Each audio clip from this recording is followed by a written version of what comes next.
Hey guys, Lotus Streams here, coming at you with another review, and this time I'm gonna talk a little bit about lists I would run, or lists I have ideas of running when I had a look at the new Codex for Adeptus Mechanicus. So there's 3 armies there that were talking to me, build me a list, and was Mars first and foremost, and the second one is Lucius, and the third one is Forgeworlds Stygies VIII, because all of these have a very interesting approach and will buff certain units that weren't used as much before but already were good, or something that was maybe already good and played, and I just wanted to see whether it's still viable now. Alright, so if you haven't seen my review, we see real quick what has Mars to offer. So their thing is they can run 2 canticles of the Omniscience instead of 1 if they choose randomly. And obviously if we talk about this, we also have to talk about the first unit that we would auto-include then, which is Belisarius Call. Belisarius Call is essentially the power modifier himself, because he allows you to reroll all all hit rolls. So he actually applies modifiers and whatnot, which is really, really powerful. And he is also able to add or subtract 1 from the canticle. Now, in combination with the dogma we have on top of here, we obviously have great access to shooting and defense, or even morale, if we want to run Mars, which is great. So we have some sort of protection going on there, and it obviously is a big buff for the army, and the closer you stay together, the bigger will the buff be in combination with Call. The second one is Wrath of Mars. Mars unit shooting on wound rolls of 6+, you deal an additional mortal wound. Now obviously, to make this work, we have to do something. A, we want good ballistic skill. B, we want rerolls, aka Call. And C, we want to have a lot of shots on each of our weapons. If possible with range 2, but that is not as much as of a big deal as it might seem, because usually people will run at you. And then finally, the Warlord trait plus 3 aura range is obviously great for Call, since he has a pretty big base himself, and then on top of this, his aura is really, really good, and one of the best ones in the entire game, I think, if not the best one. And as this is Warlord trait is obviously great, and he has to be for Mars anyway, so everything here makes sense. Alright, so obviously we talked about him. He is good, auto-include, take it whatever you can.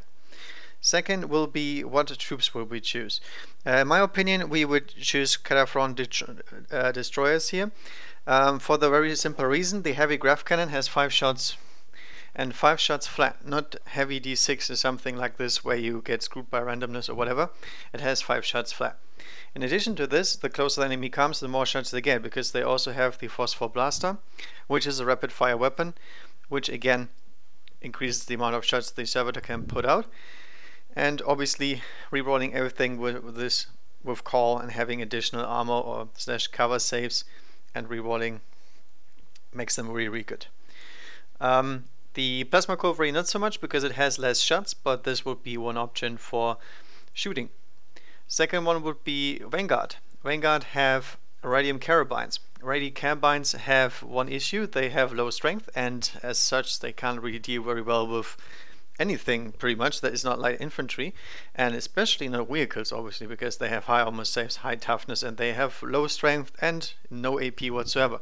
But chucking out 3 shots, 10 men, very, very cheap, objective secured, and at the range where they get effective, which is 18, which is not much, they still pack a big punch if you apply your stratagem. Why is that? As I said, Mars unit shooting on rolls of 6+, you deal additional mortal wounds, so you deal additional damage and mortal wounds on 6s, and you're bound to get a bunch of 6s with 3+ rerolling, or even 3+ rerolling once if you're not in range. So that sounds like a good idea, and they're, as I said, really, really inexpensive when compared to the heavy battle servitors. So I would think about it. It's an interesting choice, although it seems not to be as obvious. Talking about not as obvious, Next one would be Corpuscari Electro Priests. They have electrostatic gauntlets, which are 3 shots each. Why do I say they are not as obvious here? The issue with them always is, and always has been, we can't get them to the front. That's a big issue, because they are squishy. 5+ in1 saves, 5+ feel no pain. Is not bad, necessarily, but they're too expensive to make them work, because usually nothing comes to you. They're very good as a counter-assault unit in something, but still I would include them here, because technically they profit from Mars, because the canticles do very, very, very well the more versatile unit is, obviously, because if you get rerolls in shooting, close combat, +1 strength and whatnot, that is something that only units can use that actually want to get into close combat, and these are these guys. They can shoot and go to close combat pretty decently. So technically I would include them here, although they still would only serve their purpose as a counter unit, because obviously with 12-inch range you're not going very far in any game. But technically they're still part of a Mars army if you want to. And then another not so obvious choice, Sicarian Infiltrators. There is one big issue that Mars has, and that is not solved by their Forge World or anything whatsoever. They are super, super, super slow, and they do not get anywhere. Sicarian Infiltrators have one big advantage. They can be set up whenever you want to. So if you're playing Eternal War missions or something like that, they are very, very useful later on. In addition to this, they get across the board wherever you want to, as long as the enemy isn't smearing himself too fast across the said one. So they can work as a supplement for your already very shooty army that obviously deals a lot of damage, but is pretty bad at holding objectives, because they don't want to move very much, and they want to stay near call, which means they don't spread across the table as much. So in this case I would say Infiltrators, but that's not the only reason. The other reason is, if you really, really get attacked by a big force or something, these guys are actually pretty nasty, because they have Fléchette blasters. That's 5-shot pistols, and you already heard me talking about 5 shots graph cannons. These guys actually have tiny, tiny pistols that have a lot of shots, and if you have a bunch of these guys and they add the stratagem that allows them to get mortal wounds on 6s, and then in addition to this there is a bunch of traits that help you out with Sicari units, and these guys are Skitari units, so they get +1 to hit, or even +2 to hit if you want to, and then in addition to this the other stratagem will affect them as well. So it's very, very easy to buff these guys to tremendous amount of firepower with the pistols, which is weird enough, but the pistols already were fine before. Now they're really, really good if you apply the right stuff around them. And again, it's pretty easy to set them up. As soon as they infiltrate, they are in pistol range, and here they go. They obviously got a little bit nerfed in close combat and whatnot, but they still pack a punch with the taser goats. They're not bad in any means. They're just pretty expensive, so you have to be careful when you run them. I would still say they are pretty good, and they can deal a surprising amount of damage if your opponent doesn't respect the fact that he can't just go near you, and don't expect these guys to infiltrate next to him and shoot off a squad of his. Alright, and then obviously the big guys, the Cassandra robots.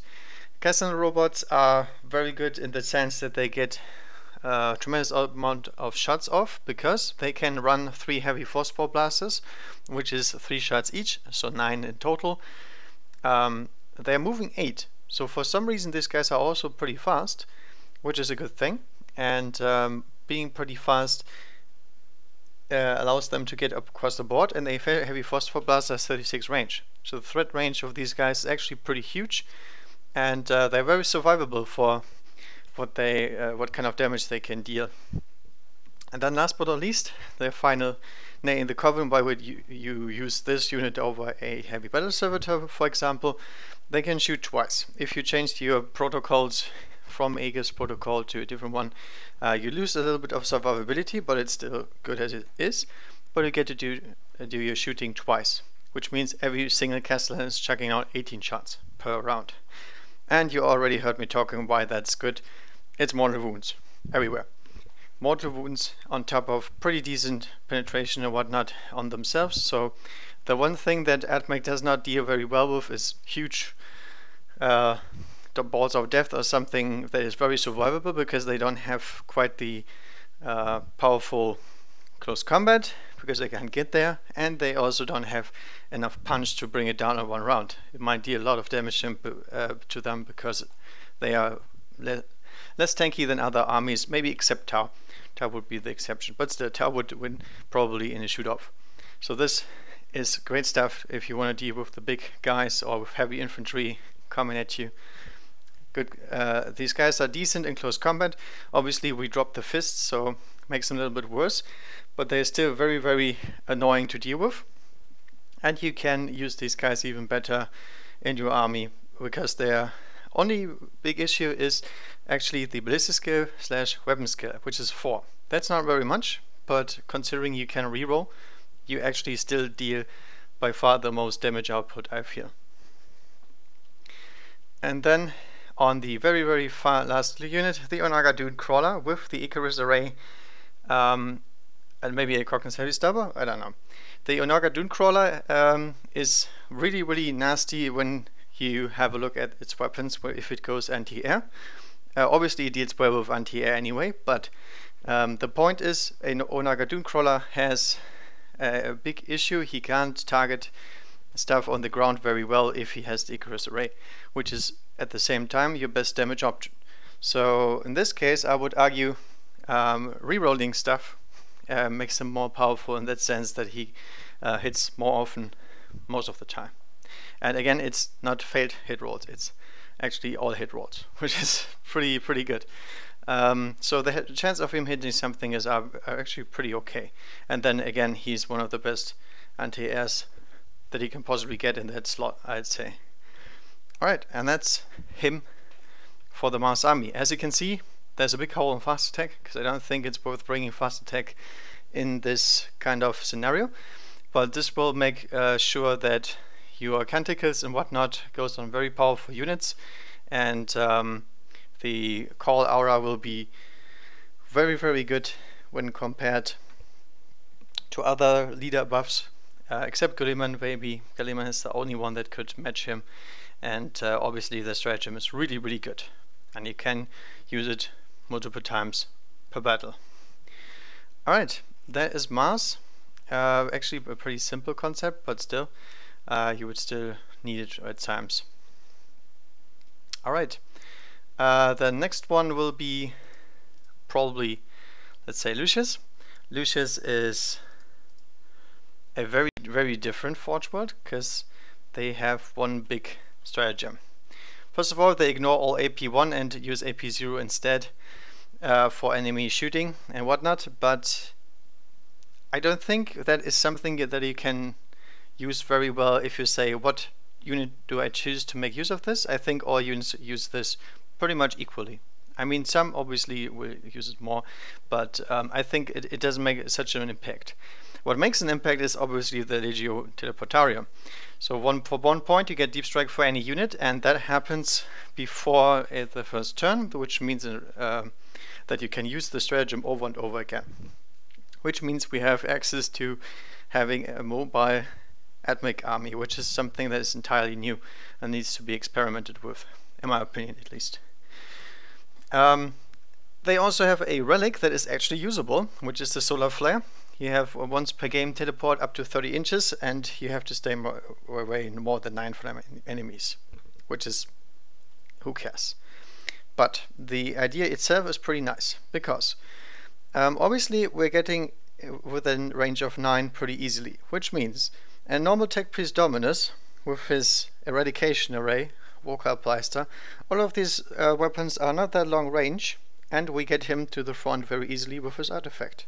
So very easy delivery system of getting somebody to the front that allows your army to shoot better, and that has pretty decent shooting and even close combat himself. He's not the best one obviously, but he is still nice, and if you don't need anything like this, you can still teleport him around to hold objectives, which is great for a AdMech army. So I think Attack with Storm is actually pretty appropriate here. Then in troops we have breachers, and that was really weird because breachers are usually the worst unit in terms of damage output, but they have one thing, that's the torsion cannon. The torsion cannon can deal actually some surprising amount of damage since it works like some sort of last cannon, and again you can move around and still shoot at full ballistic scale. And they also have a close combat ability against vehicles as well, which is the arc claw, or if you really want to, the hydraulic claw, but I would probably not use that at all because it is obviously very risky hitting on fires. That's not a good thing. But still they can deal some good damage against vehicles, and I think this is the only Forgeworld where I would actually, or maybe there's two Forgeworlds where I would actually run these and never anywhere else, which is good. So open up some units. Then Vanguard here, yet again, as I just mentioned, they have 18-inch range on their weapons, so they have to get into range. Teleporting units that can hold objectives that are cheap and that can only deal damage at a certain range actually profit very well from getting teleport, because you can get to go across the battle and capture objectives. So Vanguard, again, plus point. I would also say, okay, maybe you can do that with Rangers too. Rangers are a little bit different because their range is actually pretty huge, and they don't get 0 damage output at a certain range. If they come too close, they die rather quickly, and the damage output doesn't go from 0 to 3 times as much, but instead just doubles. I'm not sure. You could run Rangers as well, but I think Vanguard has a higher value here. But you can argue both ways. Alright, and then as you can see, we have something in a fast attack finally. We have a Sidonian Dragoon. These guys can run Phosphor Serpentas, which require range. They have a taser lance most of the time because the red images there is not a very good option. So close combat unit. They are very fast, so if you deep strike them in the back, they can deal some major damage. And now comes the interesting part. You can run them in squads of 6, no issue. So these guys are actually one unit, not a we deploy and then we act as different units. They are actually 6 Dragoons that you could drop from Deep Strike Reserves, which is actually pretty fun if you imagine this kind of mobility in an AdMech army on a unit that is already pretty mobile. So these guys are now the Warp Spider equivalent what you could have. So they are pretty decent in themselves, but they don't get very far, but now they actually can. Also -1 to target them with ranged weapons, which is obviously pretty nice considering they are pretty squishy still. 4+5 doesn't get you very far. But it's still an interesting idea to run them. And then we have Russ Stalkers. Russ Stalkers are a little bit of a question mark here, because Russ Stalkers do the same thing as the other guys. They are close combat oriented, they don't have any shooting, and they are pretty fast in themselves, but they lack a sort of gap closer. So this now gives them the gap closer, makes them better, but I still think if you want to run heavy on Russ Stalkers, you would go with Stygies VIII instead, and not with the Lucius. But still, I include them here because they obviously get better than before. And then I would say the biggest buff here is for the Corvuscari Electro Priests. I already stated that the Electro Priests themselves are pretty okay, but they have to get into range. And obviously staying 9 inches away from an enemy is not a big deal for a bunch of priests because they have 12-inch gauntlets.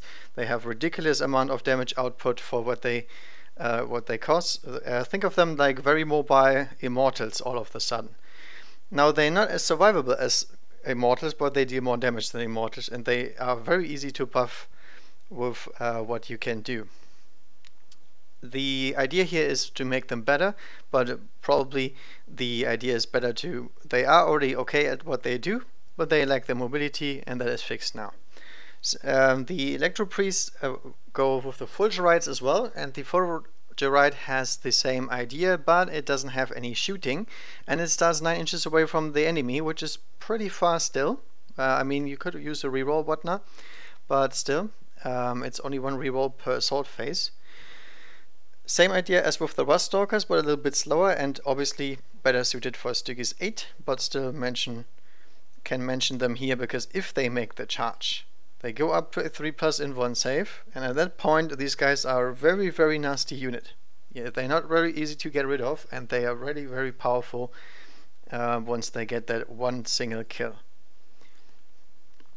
Alright, and then there's even more Castellans. This time a Castellan would go with fists and a flamer or plasma. That's pretty much whatever you're against and what the meta is right now. But you can run them in a very, very threatening way now. You can get them to the front immediately, which is really, really nasty. A Castellan robot moves 8 inches, which is not really something you would expect, but he moves fast. And if you stay near them, they will probably punch it into the ground. With strength 10, they can hurt pretty much anything. And they're dealing 3 damage flat. That deals very, very well with HQs and whatnot. If you have them in their fighting protocol, they attack twice. And they are really, really nasty. And considering their only weakness is they don't get ever to close combat, you immediately fix that problem because you are now right in their faces. Now, obviously, they will start running away, whatnot, if you don't make the charge. But still, these guys are very tough. Your other units are not as tough, and obviously having something tough in front of your nose right away will deny table control and will make them soak up a lot of damage for your other units, like the Infiltrators, for example, or whatnot. Whatever you want to throw in there that is squishy, these guys will be a threat, and they have to be dealt with. Otherwise, they will win the game on a tactical level. And obviously, to change their protocol from whatever, you need a cybernetic datasmith, which has a gamma pistol and a power fist, so he is even close combat oriented, which is really funny. So this little guy here, I would actually run him in this army, and usually in Mars armies or whatever, I would maybe run him, but not necessarily all the time. So that's a very interesting choice. So you can use some different profiles here other than the we go full phosphor blaster and then call it a day. And then last but not least, if you want to go with a cheap Onaga crawler and you have one anyway, there is one funny option. You can go with the eradication beamer. The eradication beamer is something like a D3 multi-melter mounted on a vehicle that ignores the movement part. So you can deep strike him in from somewhere and blow up some sort of vehicle or even HQ because you get some nasty mobility. And then you have a vehicle on the table that is not super tanky, but it gets places where your enemy doesn't expect it. So the same idea as with the Castellans, get it somewhere and there you go. The only issue with this is the crawler does not actually have very good close combat capabilities. He looks like it, but he's not a dreadnought. He hits on 5s, he's pretty meh in close combat, let's say that. But at least he now has more than one attack, so I guess it's still a buff to his close combat. I don't know. It is worth mentioning because the neutron laser does similar things, but obviously is more expensive, and you can save 20 points and just run this guy and deal some pretty nifty damage, and you can't pretty much deny him getting one shot off no matter what, which is great. And that's it. As you can see, Lucius has a bunch of options. Most of them are very unique because the Admech used to not be able to do this since they lack transports.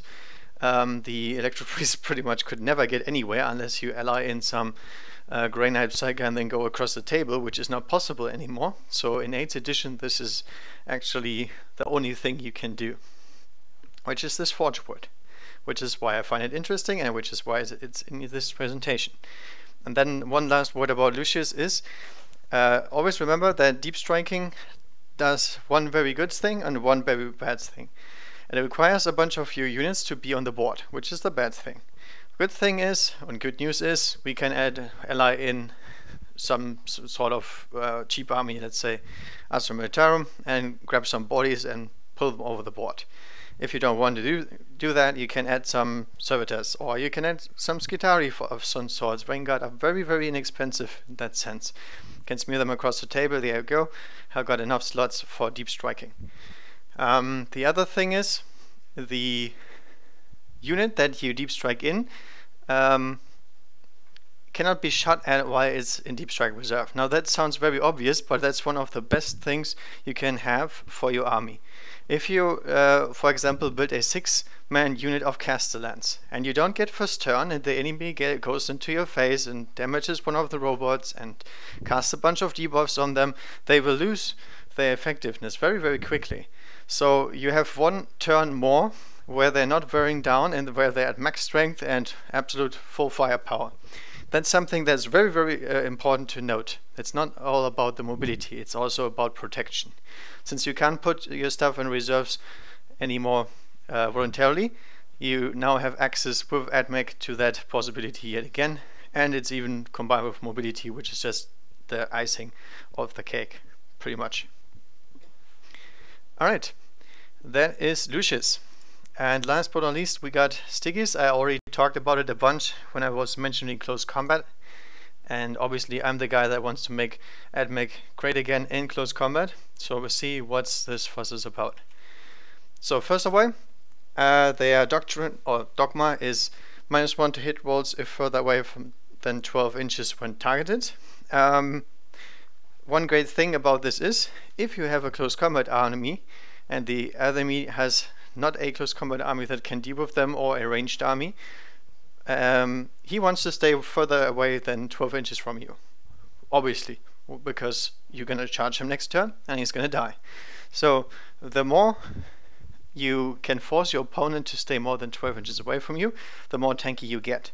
And -1 to hit rolls is a big deal. This is Vanguard level chapter tactics, and you get this on top of having good stratagems and whatnot. These guys are very, very, very similar to the Vanguard, but they have very different tools than you have. So don't confuse this as laziness on Games Workshop, and the design is the same, but the idea here is different. Alright, clandestine infiltration. 1 point, again, as I said before the game, so you can use this as often as you have command points, which is obviously 3 or more. And any Stygies 8 unit gains infiltration before first turn. So actually you deploy everything, then you show up, and then the first turn begins. So either you win the roll-off or you lose the roll-off, which is when you are very sad, because if you win the roll-off you get some first turn charges, moments that your enemy will never forget, and then he will start playing against that by putting units in front that he doesn't want you to let survive anyway, because they just soak up the first charge. But it gives you a chance of an alpha strike that nobody has seen yet on an AdMech army at all, which is great. That's something I like. The relic is and Water Trade I didn't even include. Don't worry about it. There is something different. There's the Omniscient Mask, which is a relic. Reroll hit rolls for Skitarii units within 6 inches in the fight phase. So there you go. Full rerolls for your Skitaris if you want it on a relic. And we also have access to a different Water Trade that allows you to reroll hit rolls. So here we go. Water is all set. We don't have to use the Stygies Water Trade, and we don't have to use the Stygies relic, so we're focused more on these two. Alright, Stygies army, again, Text Priest Dominus can take a very big axe. He can go to town on some people. Why not? You could also run the very small HQ now, the Tech Priest engines here, but I think he's still good as he is. Troops, we have breaches yet again, because for the same reason, I'm not going to go over it again. They are close combat. They get to close combat even more easier than with the deep strike, because they get 1 movement phase additional, maybe. So Arclaw galore. Same for Vanguard, and now comes one interesting Vanguard trait that nobody knows about. If Vanguard are within 1 inches in the subphase of a enemy unit, they get -1 to their toughness, which means your Castellan robots and your Electro Priest will absolutely smash whatever they're in combat with. So these guys can actually be very useful even in an assault army because of the way this ability works. They get to add some additional shooting, and even if only 1 guy makes it in, and if they soak up the Overwatch as well, why not? If 1 guy gets in, he is going to be very, very valuable to your other melee units. -1 toughness is a big deal. It makes you wound on 2s, and as I said, the majority of the weapons that you bring to close combat have pretty decent strength, but they often lack they are maybe strength 6, maybe strength 7 with the tasers or maybe strength 5, and dropping 1 toughness makes these guys deal 2s and 3s all across the board, which is great. So don't underestimate the Vanguard in close combat armies. Then again, we have the Dragoons for the very same reason, and now imagine these guys can break even deeper into enemy lines because they get to use their movement on the very first turn. So even if you use your infiltration, show up next to somebody and lose their first turn, you still might be able to do a charge with a 6 robot squad. So that's pretty scary actually. I don't think there's much chance of denying the charge entirely unless the unit they are chasing is also very fast. And if you have first turn, then they will not only attack the first target but also the second target they meet because of the speed they might have. So interesting idea. And then obviously I already lined them up here. Electro Priests, both kinds. Corpuscari Electro Priests, super scary when they get in their range, and they will get into range, and they will even get into close combat if the enemy is unlucky and loses the turn. And that probably means they're gonna obliterate 1 or 2 units by themselves. You can run them in huge amounts if you want to. You can put 20 in a squad, why not? They're very expensive, but other than that, why not? And the unit will probably deal a lot of damage and soak up a lot of wounds because the enemy has to target them down at some point. They're just very dangerous. And obviously they are the biggest benefiters of the buff. The other idea is the Fulgurite, because the Fulgurites have one nasty trait. If they get to close combat at any stage of the game and they obliterate a unit, they get their 3+1 saves, which means they are become one of the most annoying tarpits that there ever existed, with some really powerful melee capabilities. Both Electro Priest swords have a Watergeist field, which deals also mortal wounds, and then they just get completely out of control if you add the stratagem that allows them to fight another time. So if they really have to, they can stand their ground against bigger foes like Power Fist or anything pretty much they can't ignore in 1 saves, because at that point all the AP in the world, all the strength doesn't do anything against your 3+1 with Pheno Pain on top.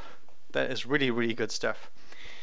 Obviously they have to get that one. If you get the first turn for Stygies army, you probably should win, unless the enemy has some really designed army that can deal with this and is highly mobile.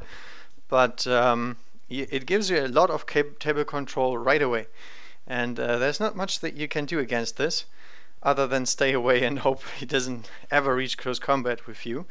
And obviously you can take around this as well. You can add some infiltrators and whatnot to chase the enemy around, so why not? I was already talking about Russ Stalkers. Russ Stalkers just become better in an army where they get to move and charge before the enemy even gets to move. They can be within, just outside of 1 inch right in the first turn. So that's the wet dream of any Russ Stalker pretty much. They deal mortal wounds, so they can deal some nasty damage. They get buffed very easily because they're Skitari. Everything here applies that I already told you about Skitari and how they punch people in the face. And then the robot. I forgot to mention, maybe robots can also come in units of 6. So if you really want to, you can grab a bunch of robots and be pretty much in range with any weapon. So in this case I could even see the Flamer getting put on top of them, because probably hordes or big hordes with Pheno Pain would probably cause them some problems, and obviously a Flamer is pretty nice for that, especially if it's Cogniz Flamer. Other than this, give them 2 fists and they will punch something down, even heavy vehicles and land rares or whatnot, because 3 damage each pop. 10 strength means they wound on 3s most of the time. You have abilities to let them reroll, and fighting twice each turn with the protocols will mean they will punch something down. So I don't have to reiterate, they will do the job, and they can do the job best in the Stygies army because they get very close. Only Lucius can do something similar, and both of these pretty much cost you nothing. I mean, 1 single unit of these is half of your points. It requires 1 single guy to stay on the battlefield, which is really easy to do. Obviously you can just grab a grab a servitor unit, grab a Vanguard unit or whatever, put it on an objective, and there you go. And one command point, which you have anyway, because you have 3 to begin with your army being battle forged. At least I hope so, otherwise you don't get any benefits anyway. So it is very easy. It doesn't even have to be risky to make this. You don't have to make this an all-in. You can play this as a strategic one. You can even, if you want to really, combine this with the Lucius one. Because the Lucius and the Stygies units synergize really, really well. The Lucius can pretty much hunt down anything that might escape your infiltration, and infiltration deals with even the longest ranges in the game, where the Tau try to do a bad death ball, or even something like Gilliman tries to do the same. If they lose first turn, they have a big, big problem. So this is great against all-ins on the other side as well. And that's pretty much all there is to say about it, because I already talked about the synergistic effects with the cybernetic data smith, and the units presented are the very same. Obviously this is not all the worlds, and there is some that are interesting to say the least, but they're not mind-blowing anything. Especially because most of the tactics with the other armies depend on get as many rangers and vanguards in the field as you can. I'm not sure if that will cut it, to be honest. I'm not sure if that is not just a gimmick where I would say, yeah, it's pretty nice, but not as much as this stuff. This stuff actually makes me use units that I haven't used in like ages. So that's interesting.